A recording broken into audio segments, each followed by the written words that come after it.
আসসালামু আলাইকুম প্রিয় দর্শক, আজকে আপনাদেরকে দেখাবো গালুয়া পাকা মসজিদ।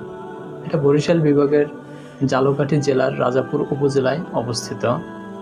এই মসজিদটি ভান্ডারিয়া রাজাপুর মহাসড়কের গালুয়া বাজার এলাকা থেকে 1 কিলোমিটার পূর্বে দুর্গাপুর গ্রামে অবস্থিত। বাজার আসছে, এখন গালুয়া বাজার থেকে যাচ্ছে পাকা মসজিদ বা গাইবি মসজিদ দেখার উদ্দেশ্যে।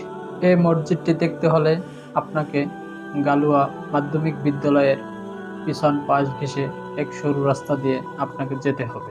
আমি একটি রিক্সা নিলাম, রিক্সায় চেপে বসে আমি ওখানে যাচ্ছি।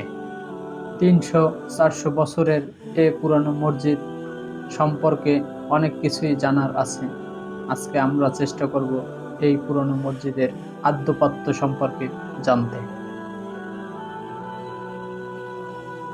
এই মসজিদটি মাহমুদ জান আকন মামুজি নামক এক ধর্মপ্রাণ মুসলমান বাংলা 1122 সালে এটি নির্মাণ করেন।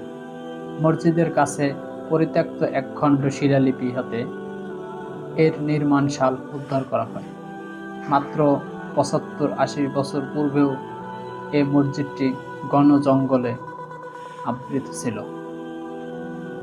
সে সময়ের পীর সাহেব জনাব মাহতাব উদ্দিনের সহযোগিতায়, আন্তরিকতা এবং নেতৃত্বে এটি সংস্কার করা হয়। কথিত রয়েছে, যখন মসজিদটির সংলগ্ন জোক ঘন জঙ্গল সাফ করা হয়, তখন বড় বড় বিষধর সাপ এখান থেকে বেরিয়ে আসে। তাৎক্ষণিকভাবে হুজুর নির্দেশ দিলেন যে মসজিদটির চারদিকের এক দিক খোলা রাখতে। দেখা গেল সাপগুলো খোলা দিক হতে বেরিয়ে গেল এবং এরপর মসজিদটিকে নামাজের উপযোগী করে গড়ে তোলা হলো।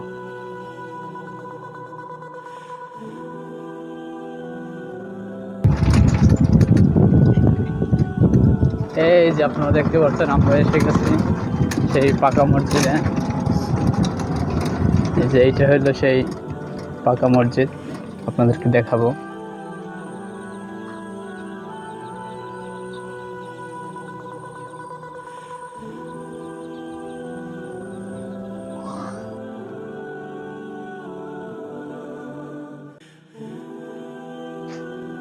এই মসজিদটি টালি ইটের তৈরি।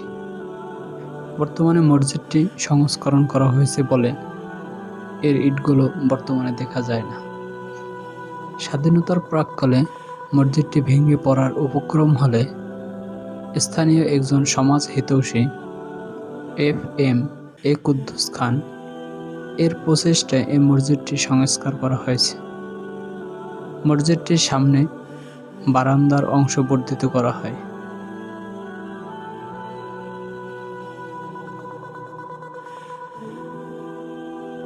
(1999) সালে বাংলাদেশ সরকার এই মসজিদটি প্রত্নতত্ত্ব বিভাগের আওতায় নিয়ে আসে।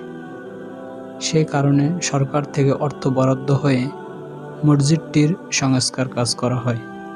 পাচ্ছেন, এই যে আমার হাতের বাম সাইডের পাকা মসজিদটা, এটা অনেক পুরনো মসজিদ। লোকমুখে এটা শোনা যায় যে এটা হলো গাইবি মসজিদ, আবার কেউ কেউ বলে থাকেন এটা মোগলীয় আমলে বা অনেক প্রাচীন আমলে এই মসজিদটি নির্মাণ করা হয়েছিল। তো দেখা গেলো এটার স্থাপত্য দেখেই বোঝা যাচ্ছে যে আপনার এটা অনেক পুরনো মসজিদ, কারণ এটা সেই পুরনো আমলে সেই চুন সুরকি দিয়ে এটা তৈরি করা হয়েছে। তো বেসিক্যালি এটা একটা গম্বুজ বিশিষ্ট মসজিদটা, যে এখানে এখন নামাজ হয়। সামনে ঈদগার মাঠ আছে, এই যে দেখতে পারতেছেন। আসসালামু আলাইকুম। ওয়ালাইকুম আসসালাম রহমতুল্লাহ। আমরা এই ঐতিহাসিক মসজিদ সম্পর্কে আপনার কাছে কিছু শুনতে চাচ্ছি। তো এই ঐতিহাসিক মসজিদ হিসাবে আগে আমি ছোট থাকতে জানতাম একটা পাকা মসজিদ আছে, কিন্তু এই যে রাস্তা দেখতেছেন, এই রাস্তায় মানুষ দিনে হাঁটা চলা করতে ভয় পাইতো। কারণ এটা অনেক মানুষ বলে থাকে যে জিন্নাতদের গড়া মসজিদ, কোনো মানুষের গড়া নয়। তবে রাস্তা থেকে নাপাক অবস্থায় মানুষ হাঁটে গেলে নাকি তাদের উপরে জিনেরা টর্চার করতো এবং মসজিদে কেউ ওরকম অজু ছাড়া উঠতে পারতো না। একবার আমি শুনেছি এখানকার মানুষের মুখে, মুরব্বীদের মুখে, যে তবলিগের জামাত আসছিল এখানে। তো এক ব্যক্তিকে ধরে ওই সাইডে কোলা আছে, চক আছে আর কি, সেখানে ফেলাই দিয়েছে। আর এই মসজিদের কবে কি নির্মাণ হয়েছে এটা কেউই বলতে পারে না। মনে করেন 2-3 পুরুষ আগে বাপ দাদা তালই, তারপরে আগে আরও আগে যারা আছে এরাও বলতে পারতেছে না যে এটা কারা তৈরি করছে, জিনদের মাধ্যমে হয়েছে না কোনো মানুষ তৈরি করছে। এটা অনেক পুরানো একটা পুরাকৃতি আর কি, যেটা বর্তমান সরকার নিয়ে নিছে। এটাকে সংস্কার করা বা এটাকে কোনো কিছু করা, এটা সরকার থেকে নিষিদ্ধ চলে গেছে। জি, তো জি আমি এতটুকু জানি আর কি। ওয়ালাইকুম আসসালাম।